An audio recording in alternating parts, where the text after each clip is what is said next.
Episode की starting में हमें बताया जाता है उस दिन एक वाई बर्न आसमान में काफी ऊंचा उड़ रहा था। मैंने अब तक जो कुछ भी देखा था उन सभी के मुकाबले काफी आजाद और केवल यही रीजन है जिसकी वजह से मैं the great magician house Declan के एक ट्रबलसम के रूप में रिटायर होने का डिसाइड किया। हम देखते हैं हमारी स्टोरी के मेन कैरेक्टर आस्था को, जिसने एक पर्सन को अपने मैजिक का यूज करते हुए उठा रखा था। वो पर्सन बोलता है अब तुम बस आखिरी बचे हो नंबर 1, लेकिन ये सोचना कि तुमने अभी तक अपने स्किल्स को हाइड कर रखा था इंटरेस्टिंग। ये कोई ऐसी पावर नहीं जो एक ट्रबल शूटर के पास होनी चाहिए। उसके बाद को सुनकर आस्था बोलता है मैं तुमसे एक क्वेश्चन पूछना चाहता हूँ, क्या मेरे हाथ में ये जो बुक है ये मैजिक टोम? वो पर्सन बोलता है तुमने सही कहा, इसके अलावा क्या तुम्हें ऐसा लग रहा था कि हम बस एक हंटिंग डॉग को मारने के लिए सब के सब यहाँ पर चले आएंगे? उसके बाद को सुनकर आस्था बोलता है वेल तुम लोग तो बस डेक्लान हाउस के ट्रेस हो, इसके अलावा क्या तुम्हें ये पता है कि आखिरकार इस टोम का यूज कैसे करना है? वो पर्सन बोलता है नहीं मुझे इसके बारे में नहीं पता। इस बात को सुनकर आस्था सोचता है अगर उस लालची डेक्लान को इसके बारे में पता होता तो वो कभी भी इसे बेसमेंट के अंदर धूल खाने के लिए नहीं रखता। तो इसका ये मतलब हुआ कि उसे भी ये बात नहीं पता कि आखिरकार इसका यूज कैसे करना है। इसके बारे में पता ना होने के बाद उसने इतनी दूर तक मेरा पीछा किया, इसका मतलब ये सच में बहुत ही ज्यादा वैल्यूबल होगी। आस्था के इतना सोचने के साथ ही वो पर्सन बोलता है तुम इस मैजिक टॉम को हमें सौंप दो। अगर तुम ऐसा करते हो तो मैं फैमिली हेड से रिक्वेस्ट करूंगा कि वो तुम्हारे ऊपर थोड़ा मर्सी दिखाएं, तो मैं भी ये हो सकता है वो तुम्हें वापस से ट्रबल शूटर के तौर पर एक्सेप्ट कर लें। इस बात को सुनकर आस्था बोलता है तुम मुझे ये बताओ मेरे जैसे एक ट्रबल शूटर के पास वहाँ पर वापस जाने का रीजन क्या है? खैर तुम ये सब छोड़ो, मुझे बताओ तुम्हारे लास्ट वर्ड क्या हैं? वैसे यहाँ पर तुमने अपनी आइडेंटिटी को एक्सेप्ट कर लिया है, सच में ये कितना एम्बेरसिंग है। आस्था जब ये बातें बोल रहा था तभी उसे फील होती है एक बहुत ही टेरिफाइंग प्रेजेंस, जिसे फील करने के साथ ही उसे पता चल जाता है कि यहाँ पर बहुत ही खतरा है। हम उसके सामने देखते हैं डेक्लान हाउस के हेड को, जो कि वहां पर आते हुए बोल रहे थे सच में तुम्हारे स्टिंग्स वो काफी अच्छे हैं। आस्था इसे देखते हुए सोचता है सच में इस पर्सन का ऑरा तो बहुत ही ज्यादा टेरिफाइंग है। हम देखते हैं डेल्कन फैमिली के हेड को, जो कि बोल रहे थे ये काफी खुशी की बात है कि तुम मुझे यहीं पर मिल गए। वैसे अगर तुम बुरा ना मानो तो मैं वो बुक तुमसे लेना चाहूंगा और इसके बारे में हम बाद में बात कर सकते हैं। हाउस हेड को अपने सामने देखकर आस्था सोचता है एक ट्रबल शूटर होने के तौर पर मुझे काफी लंबा टाइम हो चुका है ये काम करते हुए, लेकिन ये मेरा पहली बार है जब मैंने हाउस हेड को फेस टू फेस अपने सामने देखा। हाउस डेक्लान ये पूरे ईस्टर्न कॉन्टिनेंट की टॉप मैजिशियन फैमिली है और ऐसा कहा जाता है कि इस बार जो फैमिली के हेड हैं वो पूरी हिस्ट्री के सबसे स्ट्रॉन्ग मैजिशियन हैं। मैं यही सोच रहा था कि आखिरकार वो किस तरह का पर्सन होगा। ये सब सोचने के बाद आस्था बोलता है सच में ये तो बहुत ही ज्यादा बुरा है। आस्था के ऐसे रिएक्शन को देखकर फैमिली हेड समझ नहीं पाता कि आखिरकार इसका रिएक्शन ऐसा क्यों है। आस्था आगे बोलता है कि आप किसी और की मेहनत को यूं ही लूटना चाहते हैं, सच में ये बहुत ही शर्म की बात है। आस्था के इस बात को सुनकर फैमिली हेड एक स्माइल करता है और फिर जोर जोर से हंसने लगता है। फैमिली हेड को यूं हंसता देख आस्था सोचता है सच में ये बहुत ही ज्यादा टेरिबल है, मुझे लगा नहीं था कि ये मेरे सामने आएगा। क्या मेरी किस्मत इतनी ज्यादा बुरी है? इसका ऑरा ये कोई मजाक नहीं, मैं आज तक जितने मैजिशियन से मिला वो उन सभी के अंदर सबसे ज्यादा स्ट्रॉन्ग है। आस्था ये सोच रहा था तभी फैमिली हेड बोलता है तुम्हें मारकर बुक को वापस लेना ये काफी आसान होगा, लेकिन ये ठीक है चलो सीधा मुद्दे की बात करते हैं। डेक्लान के अंडर में वापस आ जाओ, वो बुक मुझे दे दो और तुमने आज तक जितनी भी गलतियां की हैं मैं उन सभी को नजरअंदाज कर दूंगा। वेल तुम्हारा टैलेंट सच में काफी रेयर है। तुम्हारी फाइट को देखने के बाद मुझे यकीन नहीं हो रहा कि मैंने आज से पहले तुम्हें कभी नोटिस क्यों नहीं किया। तुम ग्रे जोन के अंदर भटके हुए एक ट्रेस हो जो केवल फालतू की ट्रबल शूटर टेक्निक को यूज कर सकता है और इन सभी चीजों को लर्न करते हुए तुमने इस लेवल के स्किल को भी सीख लिया। इंटरेस्टिंग। हाउस डेक्लान के अंदर आकर तुम एक उड़ान भर सकते हो, हमारे साथ आ जाओ। मेरी बात मान लो, तुम कुछ ही समय के अंदर एक ग्रेट मेज बन जाओगे। चलो आ जाओ हम लोग एक साथ आगे बढ़ें। अगर तुम मेरे साथ आते हो तो तुम भी डेक्लान के ग्रेट हिस्ट्री के अंदर एक्नॉलेज किए जाओगे। चलो मेरे साथ आ जाओ। और हाँ ऑफ कोर्स ऐसा करने के लिए तुम्हें वो बुक मुझे देनी होगी। इस बात को सुनकर आस्था बोलता है फाइन। हाउस हेड बोलता है ये तो काफी अच्छी बात है, चलो इसे शुरू करें। आस्था बोलता हाँ लेकिन मेरी एक कंडीशन है, मुझे फैमिली हेड की सीट दे दो, उसके बाद मैं इसके बारे में सोचूंगा। इस बात को सुनकर हाउस हेड को बहुत ही ज्यादा गुस्सा आ रहा था। आस्था आगे अपने मैजिक का यूज करते हुए बोलता है तुम मेरी फाइट को देख रहे थे ना, तो फिर तुम्हें ये बात तो पता होगी कि आखिरकार उस फाइट के अंदर कितने लोग मारे गए। आस्था के इस बात को सुनकर फैमिली हेड भी थोड़ा सीरियस हो जाता है। वो बोलता है तो चीजें इस तरह से आगे बढ़ेंगी तुम्हें शायद पता नहीं लेकिन इसके अंदर तुम मर भी सकते हो। इस बात को सुनकर आस्था सोचता है हाँ वो गलत नहीं है। फिर वो आगे बढ़ते हुए बोलता है तुमने सही कहा, तुम गलत नहीं हो। ये बोलकर आस्था अपने मैजिक का यूज करते हुए हाउस हेड के ऊपर अटैक कर देता है, लेकिन हाउस हेड ने अपने सामने बस एक बैरियर को क्रिएट करके काफी आसानी के साथ उसके अटैक को ब्लॉक कर लिया था। आस्था हंसते हुए बोलता है जब तक मैं ये पता नहीं कर लेता कि आखिरकार हमारे बीच में कितना बड़ा डिफरेंस है तब तक मजा नहीं आएगा।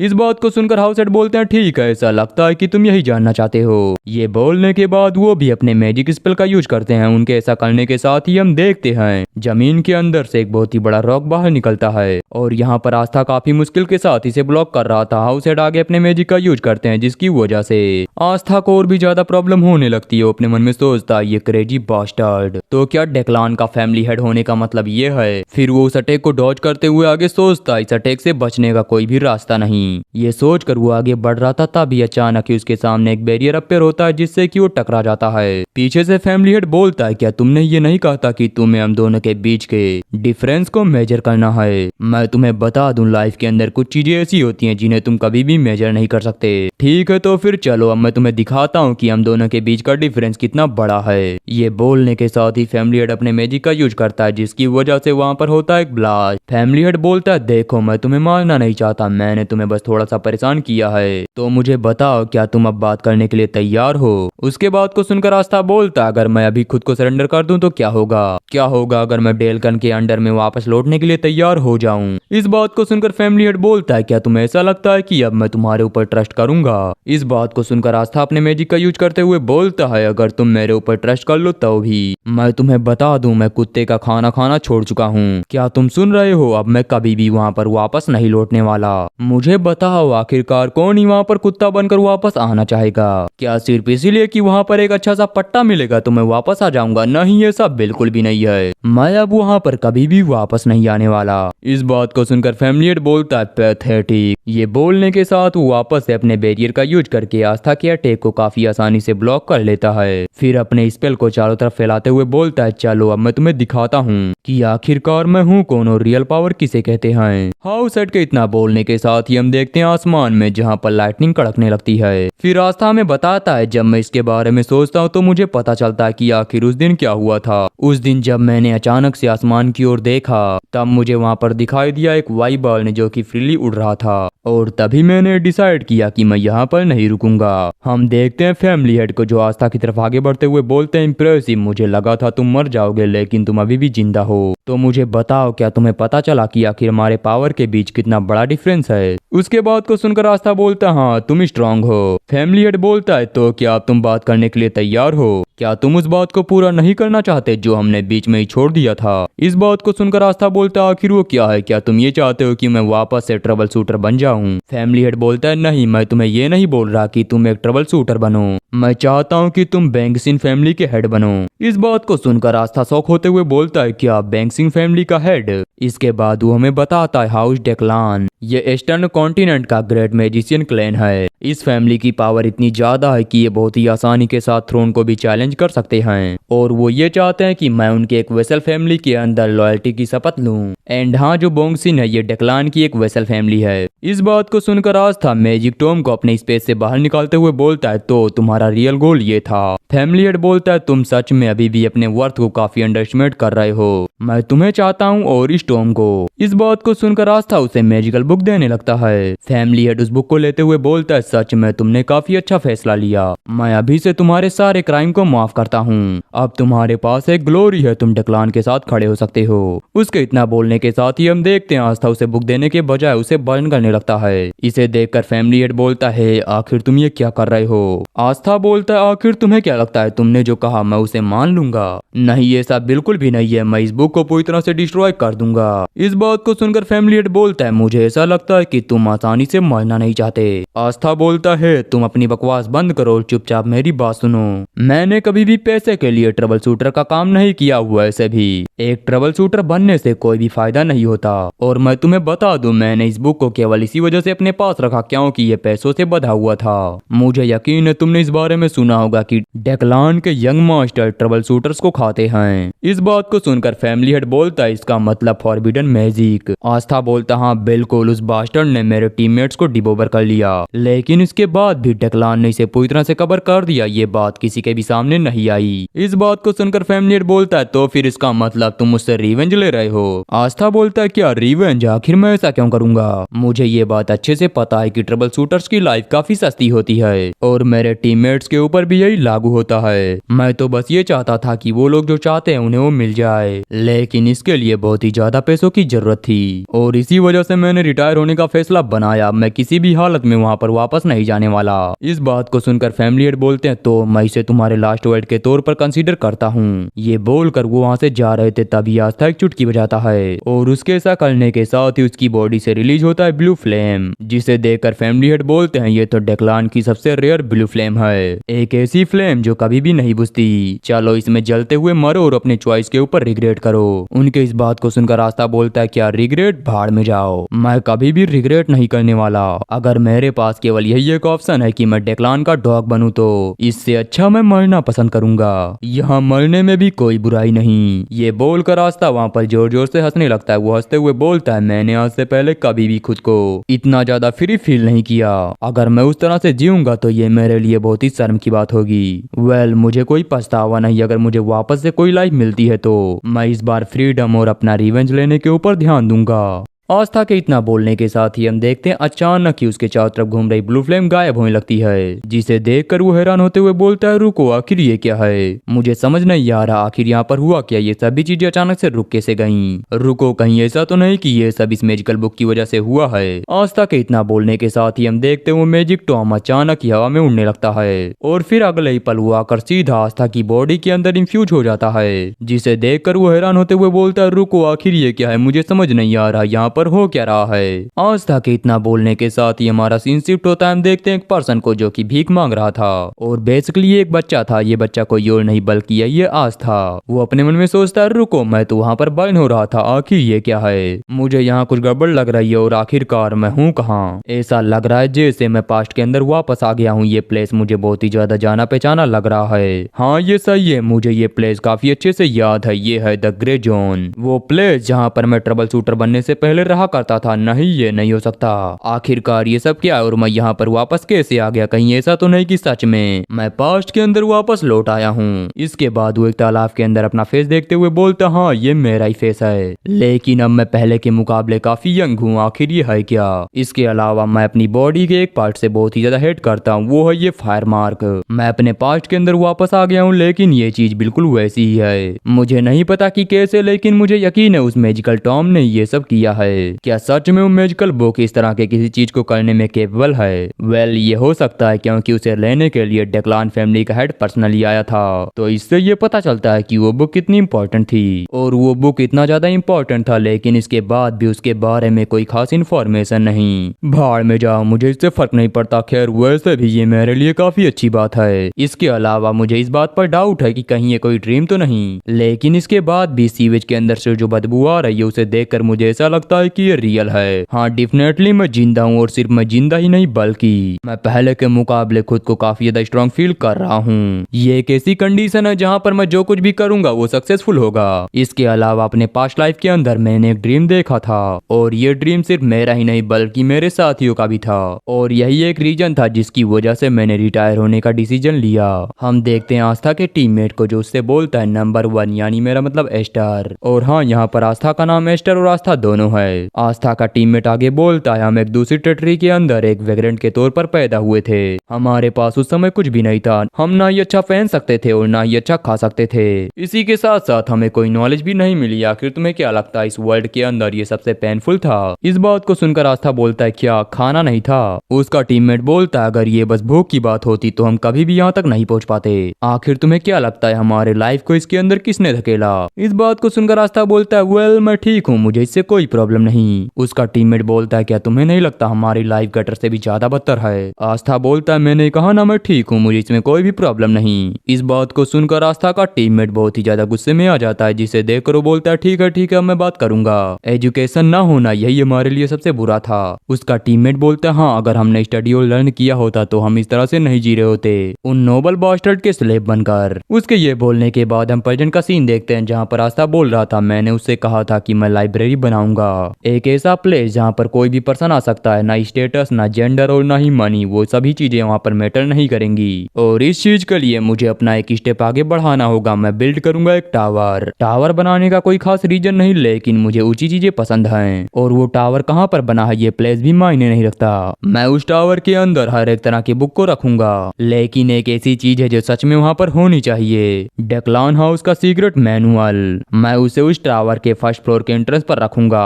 ताकि उसे हर कोई सीख सके, वो भिखारी हो या फिर नोबल। मैं वहाँ पर डेक्लान के ऐसे बुक को रखूंगा जिनकी वैल्यू लाइफ से भी ज्यादा है। इसे बस इमेजिन करने से ही मेरे मुंह में पानी आ रहा है। लेकिन यहाँ पर प्रॉब्लम यह है कि आखिर मुझे वो मैनुअल मिलेगा कहाँ से? अभी मुझे इसे छोड़ देना चाहिए क्योंकि ये फ्यूचर की बात है। किसी भी तरह से अगर मैं डेक्लान के मैनुअल को दूर दूर तक फैला दूं तो ये मेरे लिए काफी अच्छी बात होगी और इससे मुझे काफी मजा भी आएगा।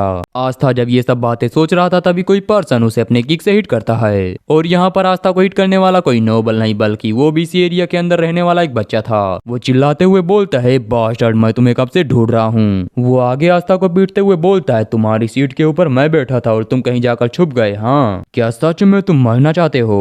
उससे मार खाते हुए आस्था सोचता है, आखिर ये पर्सन है कौन जिसने अचानक ही मेरे ऊपर एम्बुश कर दिया। लेकिन मुझे समझ नहीं आ रहा आखिर मैं इसे सेंस क्यों नहीं कर पाया। मैंने न जाने कितने बैटल किए हैं और मैं उन सभी से बच निकला हूँ। मैं एक एक्सपीरियंस ट्रबल शूटर था। ये सब सोचने के बाद आस्था उसके पैर को पकड़ लेता है, जहाँ पर इसे देखकर वो पर्सन बोलता है, क्या तुमने ब्लॉक कर लिया? उसके अटैक को ब्लॉक करने के बाद आस्था बोलता है, तुमने मुझे 7 बार मारा तो रिटर्न में अब मैं भी तुम्हें 7 बार हिट करूंगा। इस बात को सुनकर वो पर्सन काफी ज्यादा हैरान हो जाता है क्योंकि उसने आज से पहले कभी भी आस्था को इस तरह से नहीं देखा। आस्था उसके ऊपर अटैक करता है लेकिन वो पर्सन थोड़ा सा पीछे हटकर उसे डॉज कर लेता है। यहाँ पर अटैक करने के बाद आस्था अपने मन में सोचता है, रुको ये क्या था, मुझे यहाँ पर एक लाइट दिखाई दी। वो जब ये सोच रहा था तभी उसके सामने खड़ा पर्सन उसके फेस पर हिट करते हुए बोलता है, तुम बास्टर्ड, तुम्हारी हिम्मत कैसे हुई बिग ब्रो को हिट करने की? तुम्हें क्या लगता है तुम जैसा कोई गुंडा मुझे हिट कर सकता है, बास्टर्ड कमीने? यहाँ पर मार खाते हुए आस्था सोचता है, सच में ये बहुत ही ज्यादा हर्ट कर रहा है, मुझे ऐसा लग रहा है जैसे मैं हेल में हूँ, लेकिन यहाँ पर मेरी बॉडी से भी ज्यादा हर्ट कर रहा है मेरा हार्ट। आस्था के इतना सोचने के साथ ही हम उस पर्सन को देखते हैं जिसका पैर अचानक ही एक पत्थर के ऊपर पड़ता है और यहाँ पर इसकी वजह से वो अपनी बॉडी को हैंडल नहीं कर पाता और सीधा गिरता उस नाले के अंदर। इसे देखकर आस्था सोचता है, तो अब ये मेरा चांस है। हम उस पर्सन को देखते हैं खांसते हुए बोलता है, ये सच में बहुत ही बदबूदार है। फिर वो अपने सामने देखता है आस्था को जहाँ पर वो भागते हुए जा रहा था। इसे देखकर वो चिल्लाते हुए बोलता है, तुम बास्टर्ड, तुम्हारी हिम्मत कैसे हुई यहाँ से भागकर जाने की? हम आस्था को देखते हैं जो पीछे घूमते हुए बोलता है, मैं तुम्हारे फेस को याद रखूंगा और तुमने मुझे जो हिट किया वो भी। ये बोलकर वो हमें बताता है, मैं एक वेटरन ट्रबल शूटर हूँ, एक ऐसा पर्सन जिसे क्विट का मतलब नहीं पता।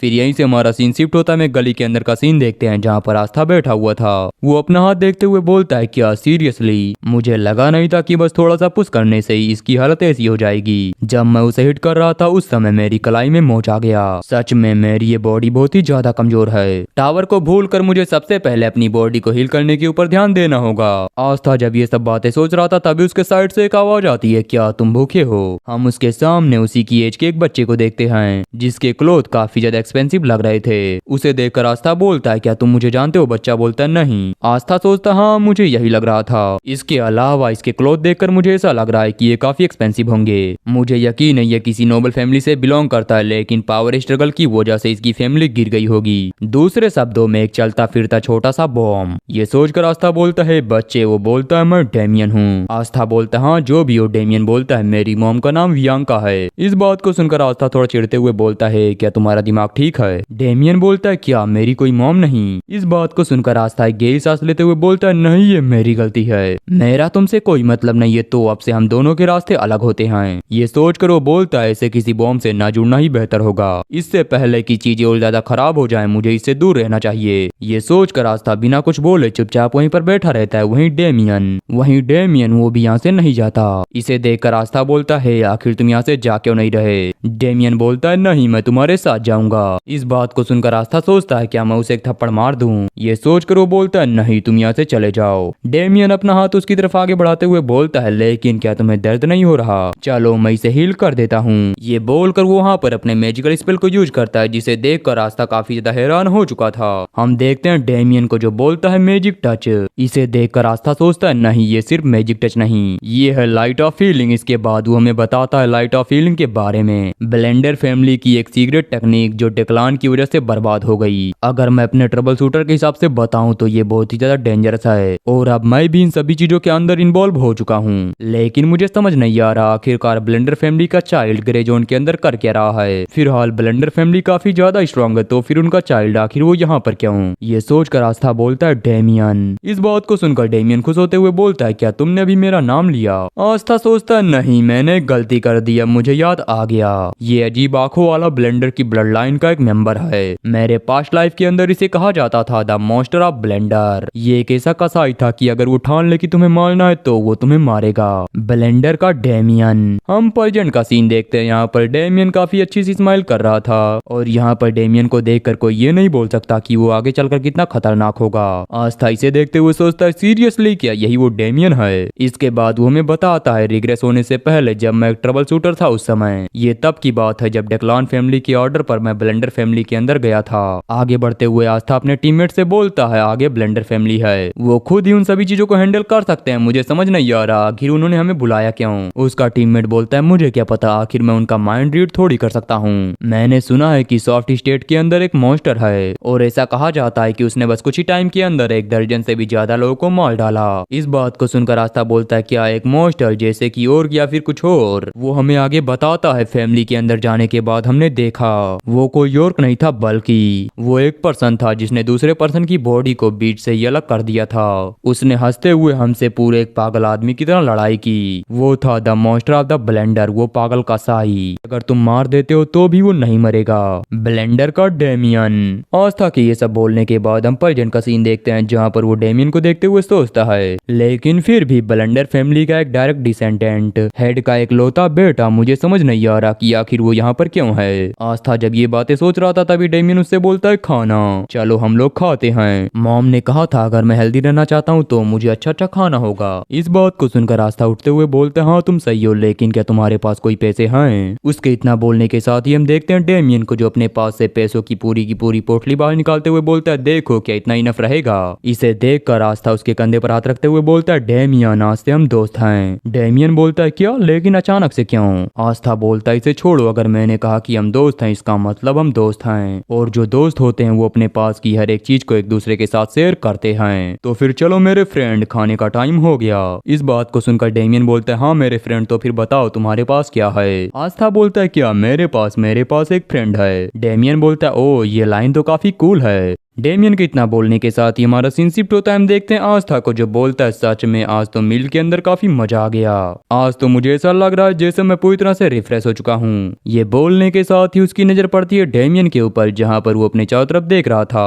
उसे देखकर डेमियन बोलता है आखिर तुम कर क्या रहे हो? डेमियन बोलता है मुझे लगा नहीं था कि हम जिस प्लेस पर खाना खा रहे थे उसके ऊपर एक हाउस भी है। मैं हमेशा बाहर सोता हूँ और ये पहली बार है जब मैंने इस तरह के किसी चीज को फील किया। इस बात को सुनकर आस्था बोलता हाँ मैं समझ गया। डेमियन बोलता हाँ ठीक है, इसके अलावा मैं तुम्हें बता दूं तुम्हारी तरह मेरे पास भी डेड नहीं। आस्था बोलता है क्या सच में? डेमियन बोलता हाँ बिल्कुल मेरे पास नहीं है। इस बात को सुनकर आस्था बोलता है तो मॉम के बारे में क्या तुम्हारे पास कोई मॉम नहीं? डेमियन अपने चारों तरफ देखते हुए बोलता है क्या मॉम वो यहाँ पर नहीं है? उसकी ऐसी हरकत को देखकर आस्था सोचता है मुझे समझ नहीं आ रहा आखिर ये यहाँ पर क्या करने का ट्राई कर रहा है। चलो इस सिचुएशन को अच्छे से एनालाइज करते हैं। ये सोचकर आस्था बोलता है आखिर तुम कितने टाइम से अकेले हो? डेमियन बोलता ओ जब मैं अपनी फैमिली से भागा तब से मैं 10 से 12 बार सो चुका हूँ। इस बात को सुनकर आस्था सोचता है रुको क्या कोई इसका पीछा कर रहा है? ये सोचकर आस्था बोलता है तुम्हारे कहने का मतलब है 10 दिन। डेमियन बोलता है नहीं मैं बहुत ही ज्यादा सोता हूँ, दिन में 2 बार या उससे ज्यादा भी। वैसे भी मैं कुल मिलाकर 10 बार सो चुका हूँ। आस्था बोलता है तो इसका मतलब तुम 3 या 4 दिन से यहीं पर हो। डेमियन बोलता है मुझे नहीं पता, जब से मैं इस एरिया के अंदर आया हूँ तब से मैं एक बार भी नहीं सोया। ये ग्राउंड सच में बहुत ही अनकंफर्टेबल है। इस बात को सुनकर आस्था थोड़ी देर कुछ सोचता है और फिर चिल्लाते हुए बोलता है ये पागल आदमी सच में स्टार्टिंग से ही सबसे अलग है। ये बोलकर वो सोचता है वेल जो भी हो, जब तक ये बच्चा ग्रे जोन के अंदर फंसा रहेगा तब तक मैं इसका ध्यान रखूंगा, क्योंकि ब्लेंडर फैमिली के साथ कनेक्शन बनाना ये बिल्कुल भी बुरा नहीं होगा। बाद में जब मैं डेक्लान के साथ मुकाबला करूंगा तब ये मेरे लिए हेल्पफुल हो सकते हैं। इसके अलावा मुझे यकीन है इनकी फैमिली के अंदर काफी सारी बुक्स होंगी और ऑफ कोर्स इससे पहले मुझे कुछ चीजों को हैंडल करना होगा। ये सब सोचने के बाद आस्था बोलता है डेमियन अब मैं सोने जा रहा हूँ तो मुझे परेशान मत करना, क्योंकि अगर तुम इसी तरह से बातें करते रहोगे तो मेरे लिए एक बड़ी प्रॉब्लम हो सकती है। डेमियन बोलता क्या तुम यहाँ पर ब्रीथिंग की प्रैक्टिस करने जा रहे हो? आस्था बोलता हाँ, जब मैं ये कर लूंगा उसके बाद तुम भी ये कर सकते हो। डेमियन बोलता हाँ ठीक है, मैं समझ गया। उसके इतना बोलने के साथ ही हम देखते हैं आस्था को जो अपने मन में सोचता है पास्ट लाइफ के अंदर ट्रबल शूटर को दिए गए स्पेल और मैजिक मैंने उन सभी के फाउंडेशन को अपनी बॉडी के अंदर रखा है, लेकिन ऑफ कोर्स इसकी एक लिमिट है। इसलिए मैंने काफी सारे नोबल हाउस के अंदर जाकर उनके स्पेल्स को चुराया। मैं वहां पर लगभग कई बार मरने से भी बचा। मैंने सभी स्पेल्स को इसी तरह से लर्न किया, नाइट द्वारा यूज किए जाने वाले बॉडी टेक्निक को भी, स्पिरिट मैजिक, समनिंग, एल्केमी और भी काफी सारे रैंडम आर्ट। लेकिन इन सभी चीजों को लर्न करने के बाद भी मरने से ठीक पहले मेरा सामना हुआ एक ऐसी पावर से जिसके सामने मेरी ये सभी चीजें बेकार थीं। इसलिए मैं इस बार ये मेक श्योर करूंगा कि मैं डेक्लान के फाउंडेशन आर्ट स्पेल को लर्न कर सकूं। द हेवनली ओरिजिन टेक्निक, ये डेक्लेन के सभी आर्ट का एक मूल रूट है जो हर तरह के मान एट्रीब्यूट को अपने अंदर इकट्ठा कर सकता है। मैंने इस रिसर्च को अच्छे से मेमोराइज कर लिया था और अब मैं इसका यूज करूंगा।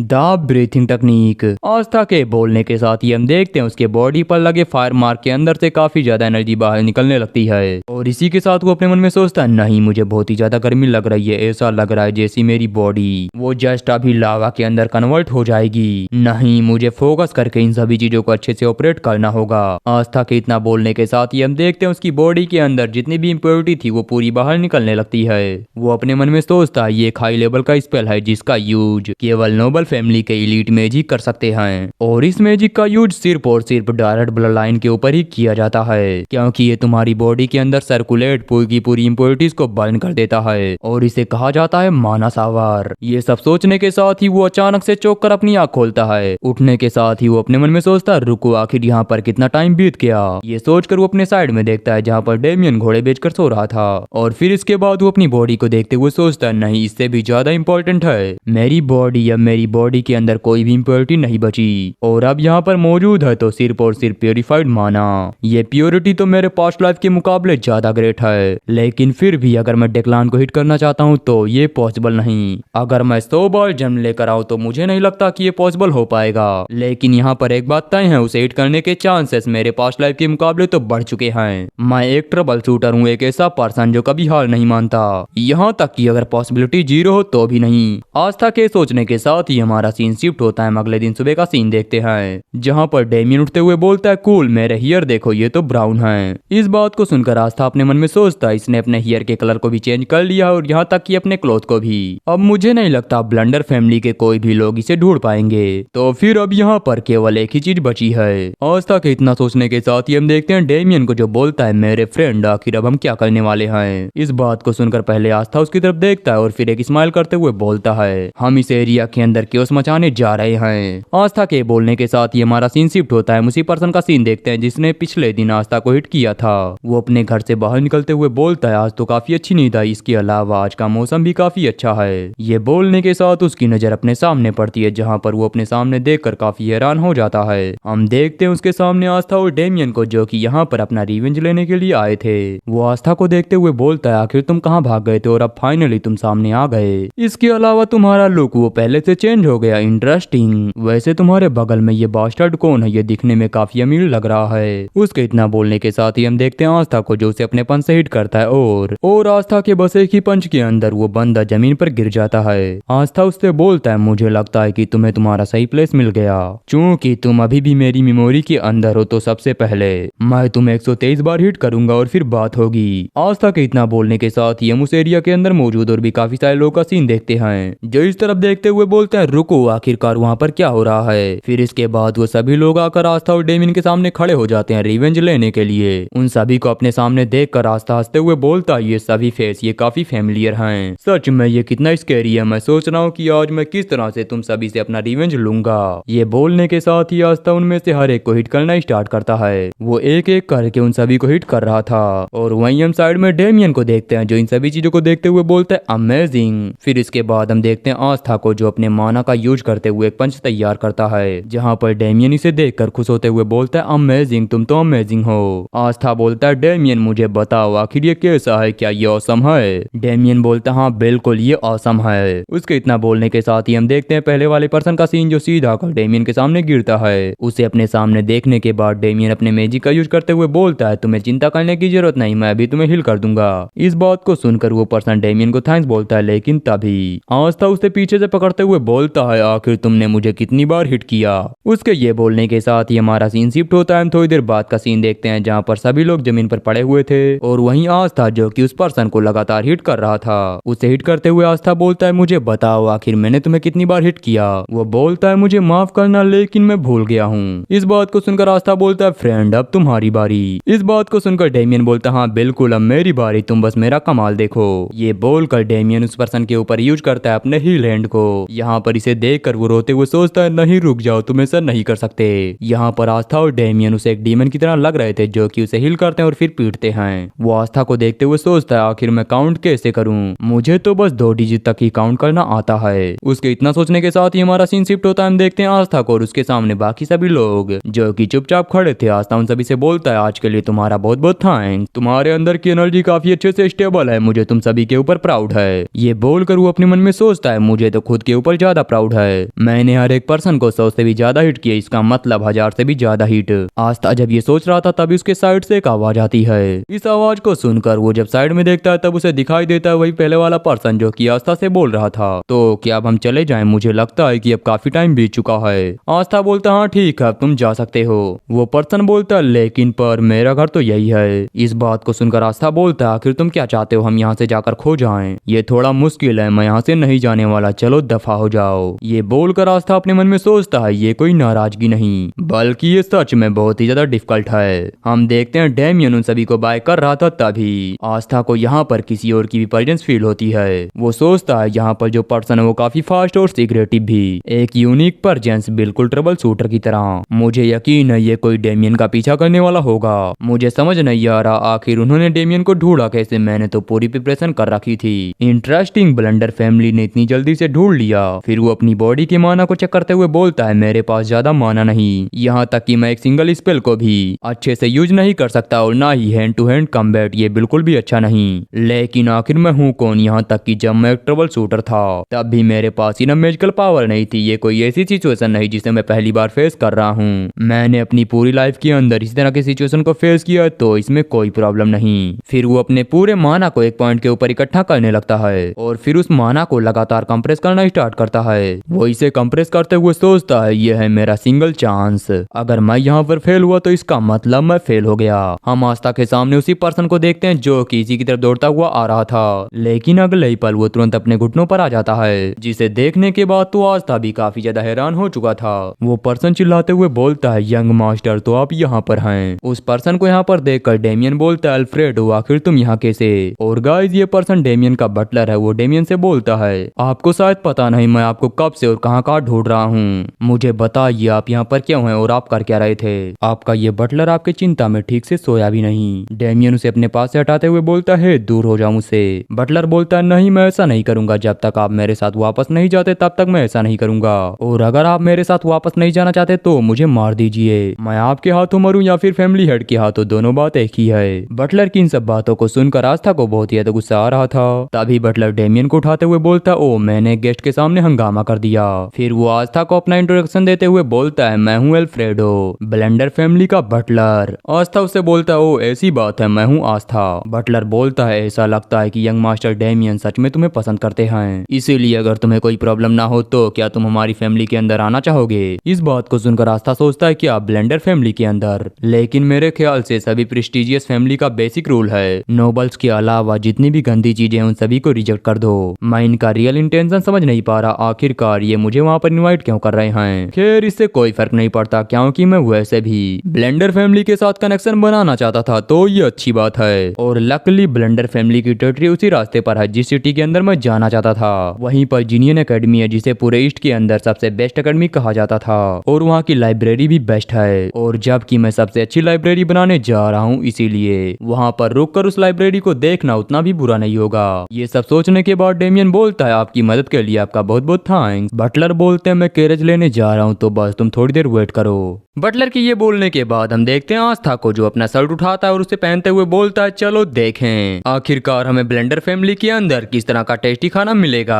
आस्था के ये बोलने के साथ ही हमारा सीन शिफ्ट होता है। हम देखते हैं उनकी कैरेज को जो कि अब पहुंच चुकी थी ब्लेंडर फैमिली के हाउस के सामने। बटलर बोलते हैं यंग मास्टर हम लोग पहुंच चुके हैं। इस बात को सुनकर आस्था केरेस से बाहर आता है और उस मेंशन को देखते हुए सोचता है ये मेरा पहली बार है जब मैंने पर्सनली ब्लेंडर फैमिली को विजिट किया है। हम देखते हैं आस्था के सामने एक बहुत ही बड़े मेंशन को और यहाँ पर काफी सारे लोग खड़े हुए थे इनका वेलकम करने के लिए। आस्था इसे देखते हुए सोचता है तो ये है ब्लेंडर फैमिली का मेंशन। इसके बाद हम देखते हैं बटलर को जो कि बोल रहे थे आज बहुत ही ज्यादा देर हो चुकी है तो जाकर रेस्ट कीजिए लेंसी, मैं इन सभी चीजों को तुम्हारे ऊपर छोड़ता हूँ। हम लेंसी को देखते हैं जो गुस्से में बोलती है प्लीज मुझे फॉलो करिए यंग मास्टर डेमियन। लेंसी के बात को सुनकर डेमियन घबराते हुए बोलता है हाँ लेंसी बिल्कुल। फिर यहीं से हमारा सीन शिफ्ट होता है। हम देखते हैं बटलर को जो कि किसी के पास जा रहे थे। वो एक रूम के पास जाकर उसके गेट को नॉक करते हैं तभी अंदर से आवाज आती है अंदर आ जाओ। इस आवाज को सुनकर बटलर उस रूम के अंदर जाते हैं जहाँ पर हमें दिखाई जाती है एक लेडी। वो बोलती है डेमियन के बारे में क्या? बटलर बोलते हैं वो हमें 7 जोन एंड व्हाइट बटलर बोलते हैं वो हमें 7 ब्लैक एंड व्हाइट जोन के अंदर मिले और मैं अभी अभी उन्हें वापस लेकर आया हूँ। इस बात को सुनकर वो लेडी गुस्से में अपना मैजिक यूज करते हुए बोलती है आखिर ये क्या बकवास है? 7 ब्लैक और व्हाइट जोन मुझे समझ नहीं आ रहा आखिर वो वहाँ पर क्यों गया? मुझे बताओ क्या डेमियन ठीक है? कहीं उसे कुछ हुआ तो नहीं? अगर मेरे बेटे को थोड़ी सी परेशानी हुई होगी तो मैं पूरी सिटी को डिस्ट्रॉय कर दूंगी। इस बात को सुनकर बटलर बोलते हैं मेट्रन प्लीज शांत हो जाइए और मेरी बात सुनिए। डेनिस की मॉम वापस से चेयर पर बैठते हुए बोलती है हाँ तुमने सही कहा, वैसे ये राहत की बात है कि उसे कुछ नहीं हुआ। उनके बात को सुनकर बटलर बोलते हैं हाँ ये राहत की बात है। ये बोलकर वो सोचते हैं ये मेट्रन के लिए भी राहत की बात है और उस पर्सन के लिए भी जिसने यंग मास्टर को नुकसान पहुंचाने का ट्राई किया। अगर उन्हें थोड़ी सी भी खरोच आई होती तो वो पर्सन कभी भी चैन की जिंदगी नहीं जी पाता। फिर वो हमें बताते हैं कि इन्हें कहा जाता है द ब्लड विच और अगर इनके बेटे को कुछ हो जाता तो मुझे नहीं लगता कोई इन्हें रोक पाता। इसके अलावा ये भी हो सकता था कि ये अपने ऊपर से अपना कंट्रोल खो देती। वेल ये काफी अच्छी बात है कि बिना किसी प्रॉब्लम के ये सभी चीजें एंड हो गयी। हम देखते हैं डेमियन की मॉम को जो बटलर से बोल रही थी बटलर सच में तुमने काफी कड़ी मेहनत की है। बटलर बोलते हैं नहीं ऐसी कोई बात नहीं, ये कुछ ऐसा है जो मुझे करना ही था। हालांकि इसमें एक ऐसी बात है जिसके ऊपर हमें ध्यान देने की जरूरत है। इस बात को सुनकर डेमियन की मॉम बोलती है आखिर वो क्या है? बटलर बोलते हैं मैं यंग मास्टर के फ्रेंड की बात कर रहा हूँ। डेमियन की मॉम बोलती है तो आखिर इसमें क्या गलत है? बटलर बोलते हैं नहीं कुछ खास नहीं, बस उसने मेरी प्रेजेंस नोटिस कर ली थी और मेरे उसके पास पहुंचने से पहले ही उसने अपने काउंटर अटैक को प्रिपेयर कर लिया था और जब हम एक दूसरे के आमने सामने पहुंचे तब उसके हाथ में जो अटैक था वो कोई नॉर्मल अटैक नहीं बल्कि वो था एक माना बुलेट जो कि एक बच्चे के लिए कोई नॉर्मल बात नहीं। इस बात को सुनकर फैमिली हेड बोलती है ओ ये तो सच में काफी इनक्रेडिबल टैलेंट है। ब्लैक एंड व्हाइट जोन के एरिया वाले बच्चे के अंदर इस तरह की एबिलिटी इंटरेस्टिंग। बटलर बोलते हाँ मेट्रन इसीलिए क्या मैं आपसे एक फेवर मांग सकता हूँ? बटलर के बोलने के साथ ही हमारा सीन शिफ्ट होता है। हम अगले दिन सुबह का सीन देखते हैं जहाँ पर बटलर आस्था के गेट को ओपन करते हुए बोलता है बच्चे प्लीज सक्सेसर बन जाओ और यहाँ पर बटलर की सक्सेसर की बात कर रहा है ये तो हमें स्टोरी में आगे ही पता चलेगा।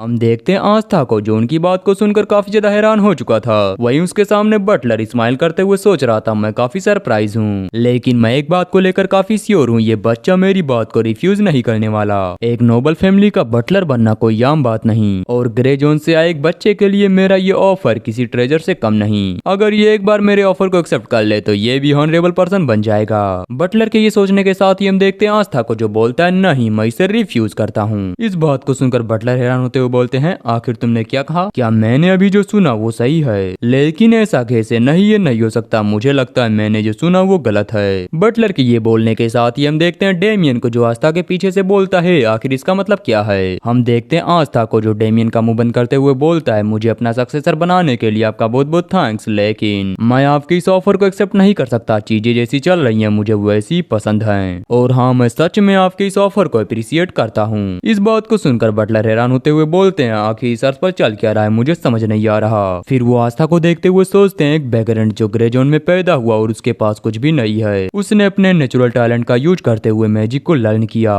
तो इस तरह के पर्सन के अंदर इतना कॉन्फिडेंस तो होगा। मैं समझ सकता हूँ क्योंकि मैं भी एक नॉर्मल फैमिली के अंदर पैदा हुआ था और अपने लिमिट को जाने बगैर ही इधर उधर आगे बढ़ता रहा। ये सोचकर बटलर आस्था से बोलते हैं बच्चे ये दुनिया बहुत ही बड़ी है। आस्था बोलता हाँ बिल्कुल ये दुनिया बिल्कुल भी छोटी नहीं। बटलर बोलते हैं तुम्हें शायद ऐसा लग रहा है कि तुम कुछ भी कर सकते हो और इस वर्ल्ड को जीत सकते हो लेकिन तुम गलत हो। आस्था बोलता है नहीं ये जरूरी नहीं कि मैं गलत हूँ। इस बात को सुनकर बटलर गुस्से में सोचता है कंट्रोल कंट्रोल मुझे कंट्रोल करना होगा। फिर वो आस्था से बोलते हैं क्या तुमने आज से पहले कभी घाटी के अंदर मौजूद गोब्लिन्स के बारे में सुना है? तुम भी बिल्कुल उन्हीं की तरह हो, तुम अभी एक घाटी के अंदर हो लेकिन जब तुम यहाँ से बाहर निकलोगे तब तुम्हें पता चलेगा कि ये दुनिया कितनी बड़ी है। है। इस बात को सुनकर आस्था बोलता है नहीं, मुझे लगता है कि मैं एक वाइबर्न हूँ। अब यहाँ पर ऐसी बातों को सुनकर बटलर का तो पारा ही खसक जाता है। वो जमीन पर अपना पैर मारते हुए बोलते हैं बच्चे अभी तुम्हें कुछ भी नहीं पता, इसलिए ये बटलर अब तुम्हें पर्सनली इन सभी चीजों को दिखाएगा। मेरी बात मानो, ये वर्ल्ड सच में बहुत ही बड़ा और टेरिफाइंग है। बटलर के बोलने के साथ ही हमारा सीन शिफ्ट होता है। थोड़ी देर बाद का सीन देखते हैं जहाँ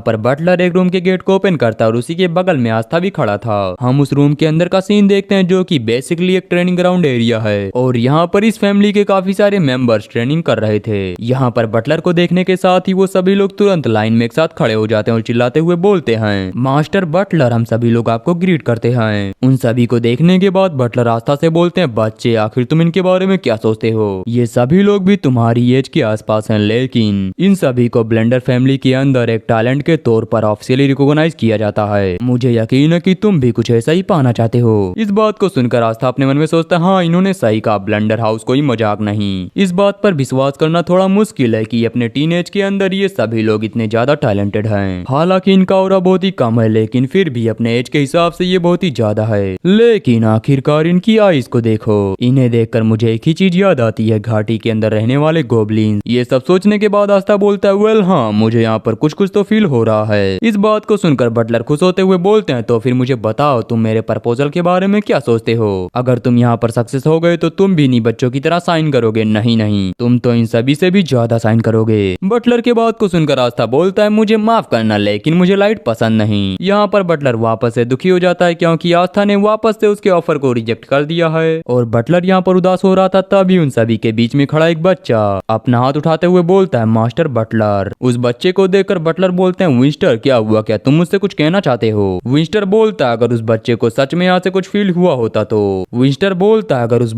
में यहाँ से कुछ फील हुआ होता तो वो आपके प्रपोजल को कभी भी रिजेक्ट नहीं करता, लेकिन उसने यहाँ पर आपके ऑफर को रिजेक्ट कर दिया। इसका मतलब उसके पास कोई भी टैलेंट नहीं। अगर आप मुझे परमिशन दे तो मैं उसे कुछ सिखाना चाहूंगा। इस बात को सुनकर बटलर बोलते हैं क्या तुम डुअल करना चाहते हो। विंस्टर बोलता है नहीं ये कोई डुअल नहीं, ये तो बस थोड़ा सा टेस्ट ऑफ मैजिक है। इस बात को सुनकर बटलर सोचते हैं वैसे ये काफी एरोगेंट है लेकिन फिर भी ये कोई बुरा आइडिया नहीं। ये सोचकर वो आस्था से बोलते हैं बच्चे आखिर तुम इसके बारे में क्या सोचते हो, क्या तुम विंस्टर के साथ एक सिंपल डुअल करना चाहोगे। इस बात को सुनकर आस्था सोचता है हाँ मुझे पता है कि ये मेरे साथ क्या करना चाहता है। वो यही सोच रहे हैं कि आखिरकार ये लक्की वैग्रेंट बास्टर्ड यहाँ पर कैसे आ गया। ये सोचकर आस्था बोलता है क्या मैं यहाँ पर अपने ओपोनेंट को चूज कर सकता हूँ। बटलर बोलते हैं हाँ तुम ट्राई तो कर सकते हो। इस बात को सुनकर आस्था विंस्टर की तरफ इशारा करते हुए बोलता है तुम और तुम भी, मैं एक साथ तुम पांचों से डुअल करूंगा, क्या तुम लोग तैयार हो। साथ साथ बाकी सभी लोग भी काफी हैरान हो जाते हैं। हम देखते हैं आस्था को जो हंसते हुए बोलता है अगर डर लग रहा है तो जाकर कहीं मर जाओ। आस्था की इस बात को सुनकर बटलर भी काफी ज्यादा शौक हो चुके थे, लेकिन अगले पर वो एक स्माइल करते हैं और हंसते हुए सोचते हैं हाँ ये स्पिरिट एक सक्सेसर के अंदर इसी तरह की स्पिरिट होनी चाहिए। ये सोचकर बटलर आस्था से बोलते हैं बच्चे क्या तुमने यहाँ पर जो कहा उसकी रिस्पॉन्सिबिलिटी लेते हो सकता है यहाँ पर कोई ये कह दे कि तुम हमारे हाउस की डिसरिस्पेक्ट कर रहे हो। आस्था बोलता है आपको चिंता करने की जरूरत नहीं, मैं इसकी रिस्पॉन्सिबिलिटी लेता हूँ। इस बात को सुनकर बटलर बोलते हैं वेल ये तो काफी अच्छी बात है, तो फिर चलो इसे शुरू करते हैं। 1 मिनट, अगर तुम वहाँ पर बस 1 मिनट टिके रहे तो मैं तुम्हें एक रिवॉर्ड दूंगा, लेकिन अगर तुम ऐसा नहीं कर पाए तो तुम्हें इसकी रिस्पॉन्सिबिलिटी लेनी होगी। इस बात को सुनकर आस्था अपने मन में सोचता है क्या रिस्पॉन्सिबिलिटी, इसका ये मतलब हुआ कि मुझे बटलर का सक्सेसर बनना होगा। सच में ये ओल्ड मैन तो मुझे पूरी तरह से ट्रैप करने का ट्राई कर रहा है। ये सोचकर वो बोलता है ठीक है तो फिर चलो इसे शुरू करते हैं। आस्था के बोलने के बाद हम ट्रेनिंग ग्राउंड एरिया का सीन देखते हैं जहाँ पर आस्था और उसके सामने वही पांचों खड़े थे। उसी के पीछे हम बटलर को भी देखते हैं जिनके साथ में इस ट्रेनिंग ग्राउंड एरिया के इंस्ट्रक्टर भी मौजूद थे। वो बटलर से बोलते हैं बटलर क्या तुम्हें नहीं लगता ये थोड़ा डेंजरस हो सकता है। बटलर बोलते हैं हाँ इसीलिए तो ये जरूरी है, अगर हम उसे आगे बढ़ाना चाहते हैं तो हमें एक बार उसके घमंड को तोड़ना होगा। इस बात को सुनकर इंस्ट्रक्टर अपने मन में सोचते हैं कोई फायदा नहीं, मैं यहाँ पर इस फाइट को रोक नहीं सकता, और अगर यहाँ पर यंग मास्टर के गेस्ट इंजर्ड हो गए तो मेरा करियर वो यहीं पर एंड हो जाएगा। ये सब सोचने के बाद वो आता है डेमियन के पास जहाँ पर डेमियन आस्था की तरफ ही देख रहा था। डेमियन से बोलता है यंग मास्टर आपका फ्रेंड सच में बहुत ही ज्यादा खतरे में है, प्लीज बटलर को रोकिए। इस बात को सुनकर डेमियन खुश होते हुए बोलता है क्या सच में, ये सुनकर मैं तो सरप्राइज हो गया। लेकिन डेमियन यहाँ पर कुछ बोलता है उससे पहले उसकी मेट बोलती है यंग मास्टर डेमियन अगर आप इन सभी चीजों के अंदर इन्वॉल्व होंगे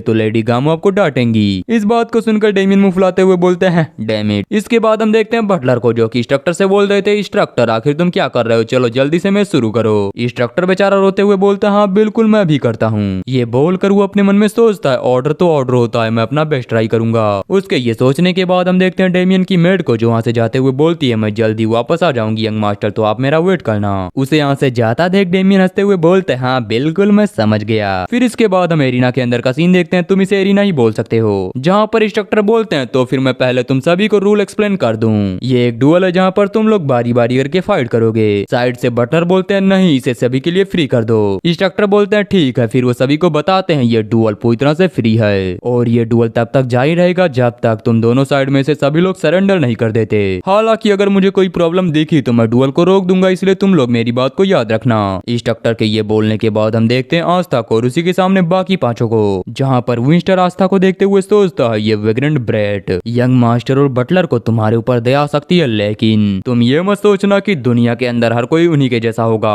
तुम बस वेट करो, मैं तुम्हें अपनी पूरी ताकत दिखाऊंगा और बस एक झटके के अंदर तुम्हें क्रश कर दूंगा। उसके इतना सोचने के साथ ही इंस्ट्रक्टर चिल्लाते हुए बोलते हैं तो फिर चलो डुअल शुरू करो। यहाँ पर इंस्ट्रक्टर के इतना बोलने के साथ ही विंस्टर के ऊपर एक अटैक लैंड हो जाता है, जिसकी वजह से उसकी हालत काफी ज्यादा खराब हो चुकी थी। फिर वो अपने पीछे देखता है जहाँ पर उसे दिखाई देता है कि उसके चारों टीममेट पहले ही हार चुके हैं। उसे यहाँ पर कुछ समझ नहीं आता कि आखिर कुछ सेकंड पहले हुआ क्या था। हम देखते हैं आस्था को जो उसकी तरफ आगे बढ़ते हुए बोलता है ऐसा लगता है कि तुम्हारे लिए यही बेहतर होगा कि मैं खुद तुम्हें कुछ टीच करूं। सबसे पहली बात कभी भी अपने अपोनेंट को खुद से कम मत आंकना। आस्था के बात को सुनकर विंस्टर अपने मन में सोचता है क्या मैजिक बुलेट। हम देखते हैं यहाँ पर आस्था ने अपने हाथों के अंदर काफी सारे मैजिक बुलेट को क्रिएट कर रखा था। आस्था अपने मन में सोचता है यह है बेसिक माना कंट्रोल, हालांकि इसके अंदर माना बहुत ही ज्यादा खर्च होता है इसलिए कॉम्बैट के अंदर यूजलेस है। ये सोचकर वो बोलता है दूसरी बात कभी भी लोगों को इतनी आसानी से जज मत करना। ये बोलने के साथ ही वो उन पांचों के ऊपर अपने माना बुलेट का यूज करते हुए अटैक कर देता है और आस्था का ये अटैक सीधा जाकर उन्हें हिट करता है। फिर आस्था आगे बोलता है इसके अलावा तीसरा ये वर्ल्ड बहुत ही बड़ा है और कड़वा भी। ये बोलकर वो उसे अपने पन से हिट करता है और उससे आगे बोलता है मेरे ख्याल से अब तुम्हें इन सभी चीजों के बारे में पता चल गया होगा और हाँ तुम इन सभी चीजों को अच्छे से याद रखना। इस बात को सुनकर वो चिल्लाते हुए बोलता है नहीं ये कोई मैजिक नहीं। आस्था उसकी तरफ आगे बढ़ता है और उसे हिट करते हुए बोलता है नहीं यह है मैजिक, फिजिकल मैजिक। आस्था के ये बोलने के साथ ही हम देखते हैं इंस्ट्रक्टर को जो इस फाइट को देखने के बाद पूरी तरह से हिल चुके थे। वहीं बाकी लोग जो इस फाइट को देख रहे थे वो भी काफी ज्यादा सरप्राइज और डरे हुए थे। इसके बाद हम देखते हैं बटलर को जो इस फाइट को देखते हुए सोचते हैं यह है मैजिक बुलेट। इसे जितना ज्यादा कंप्रेस किया जाता है उसकी पावर उतनी ज्यादा इंक्रीज होती है और इस अटैक को देखकर मुझे ऐसा लगता है कि इसे कम से कम 4 या 5 बार कंप्रेस किया गया होगा। इसका मतलब पिछली बार वो अटैक मुझे हिट जरूर करता। ये तो सच में इनेट माना कंट्रोल है। इसके अलावा ये लोगों को पीटने में इतना ज्यादा स्किल्ड कैसे, मुझे ये समझ नहीं आ रहा। हम देखते हैं आस्था जो सभी को पीट रहा था और वहीं डेमियन जो सभी को बार बार हिल कर रहा था।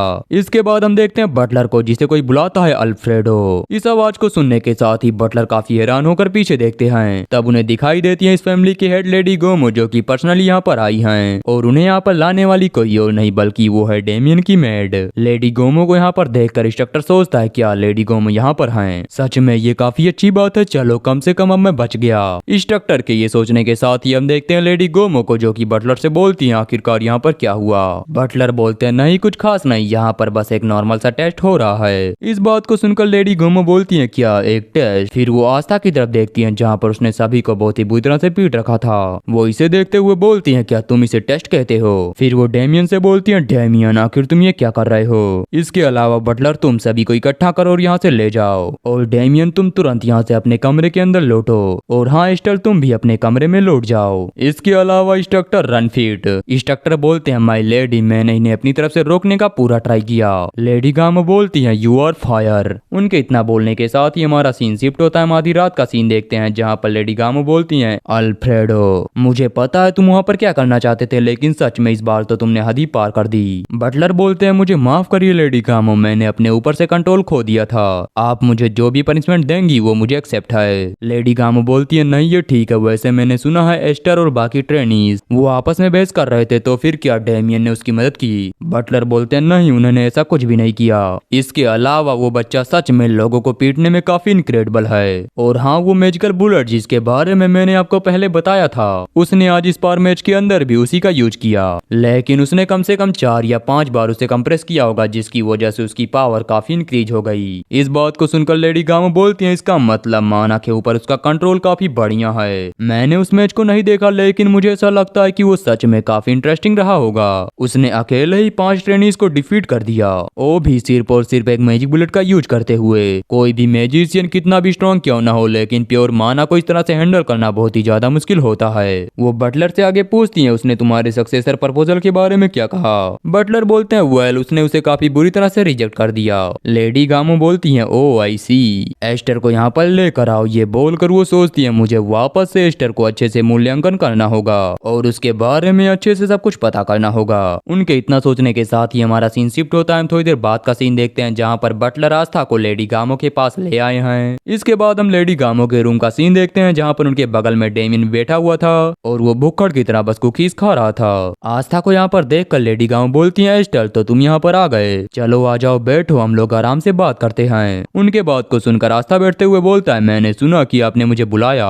लेडी गामो बोलती हाँ मैं तुम्हें बुलाया है लेकिन उससे पहले। ये बोलने के साथ ही वो आस्था की तरफ एक बॉक्स को बढ़ाती है जिसे देखकर वो सरप्राइज होते हुए बोलता है ये आखिर ये क्या है। लेडी गामो बोलती है मैंने सुना है कि अल्फ्रेडो ने तुम्हें एक रिवॉर्ड देने का प्रॉमिस किया था, ये वही है। इस बात को सुनकर आस्था याद करता है कि बटलर ने उसे एक रिवॉर्ड देने की बात की थी। वो अपने मन में सोचता है मुझे लगा नहीं था कि लेडी गामो मुझे पर्सनली एक रिवॉर्ड देंगी। वो ये सोच रहा था तभी लेडी गामो बोलती है चलो इसे ओपन करो।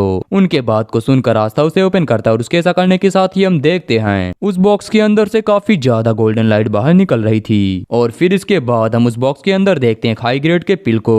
लेडी गामो आस्था को इसके बारे में बताती है ब्लेंडर के अंदर मौजूद टॉप 5 मैच डिवीजन के अंदर रिक्रूट लोग इसे रिसीव कर सकते हैं। इस बात को सुनकर आस्था सोचता है वो ऐसी बात है मुझे इसके बारे में पता नहीं था। ऐसा इस वजह से क्योंकि नॉर्मली मेरा इंटेंशन बस अच्छा मील खाना होता है। वेल भले ये रिवॉर्ड की बात है लेकिन ज्यादातर लोग बस मिड ग्रेड का आइटम या रिवॉर्ड ही देते हैं, लेकिन ये हाई ग्रेड का है जो कि सच में बहुत ही ज्यादा प्रीसियस आइटम होता है। आस्था ये सोच रहा था तभी लेडी गामो बोलती है तुम बिना किसी प्रॉब्लम के इसे एक्सेप्ट कर सकते हो। वैसे तुमने पहले भी डेमियन की मदद की थी तो मैं तुम्हारे लिए इतना तो कर सकती हूँ। इसके अलावा आज यहाँ पर जो कुछ भी हुआ तुम उसके अपोलोजाइज के तौर पर इसे एक्सेप्ट कर सकते हो। उनके इस बात को सुनकर आस्था बोलता है रुको क्या अगर मैं इसे खाता हूँ तो मुझे ब्लेंडर फैमिली को ज्वाइन करना होगा। लेडी गामो बोलती है नहीं ऐसी कोई बात नहीं। आस्था बोलता है तो फिर कहीं ऐसा तो नहीं कि इसके अंदर किसी तरह का पॉइजन है। उसकी इस बात को सुनकर लेडी गामो थोड़ा चिढ़ते हुए बोलती है मैंने कहा ना इसके अंदर ऐसा कुछ भी नहीं है। आस्था बोलता है क्या सच में इस पिल को लेने की कोई भी रिक्वायरमेंट नहीं है। लेडी गामो बोलती है हाँ ऑफ कोर्स ये तुम्हारा गिफ्ट है तो तुम इसे एक्सेप्ट कर सकते हो।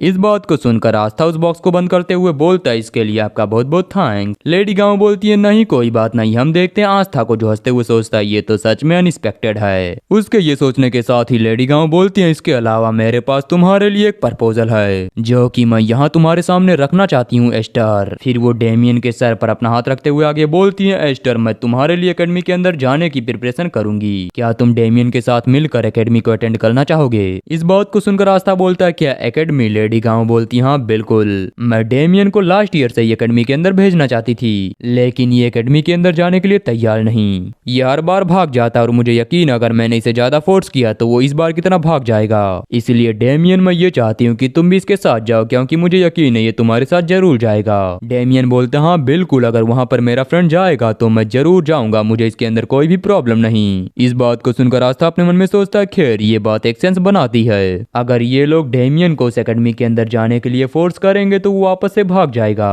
और यहाँ पर इनके पास ऐसा कोई तरीका भी नहीं कि वो डेमियन के माइंड को चेंज कर सकें। और बेशक ये मेरे लिए भी कोई बुरी अपॉर्चुनिटी नहीं, एकेडमी वो मेरे लिए काफी अच्छी हो सकती है। मुझे वहाँ पर वर्ल्ड के सभी ब्लड लाइन के कनेक्शन और इस वर्ल्ड के काफी सारे इंपॉर्टेंट मेंबर मिल जाएंगे जो कि मेरे लिए काफी यूजफुल हो सकते हैं। ये सुनने में तो काफी अच्छा लेकिन ऐसा लगता है कि कोई मेरे ऊपर लगाम लगाने का ट्राई कर रहा है। ये सोचकर आस्था बोलता है ठीक है मैं इसके बारे में सोचूंगा। लेडी गांव बोलती है ठीक है सोचने के बाद तुम मुझे इसके बारे में बता सकते हो। वैसे मुझे पता नहीं तुम क्या फैसला लोगे लेकिन सच में मैं ये जानने के लिए काफी क्यूरियस हूँ। क्या तुम मुझे ये बता सकते हो कि आखिर तुमने अल्फ्रेडो के सक्सेसर प्रपोजल को रिजेक्ट क्यों किया। इस बात को सुनकर आस्था पहले देखता है दरवाजे की तरफ फिर स्माइल करते हुए बोलता है वेल क्या आपको पता है मेरे जो घुटने वो सच में बहुत ही ज्यादा प्रीसियस हैं और यहाँ पर हमारी तरह लेडी गामो भी आस्था की बात को बिल्कुल भी नहीं समझ पाती। और फिर इसके बाद हम देखते हैं बटलर को जो कि दरवाजे के पास खड़ा होकर आस्था के बातों को सुन रहा था। इस बात को सुनकर वो अपने मन में सोचता है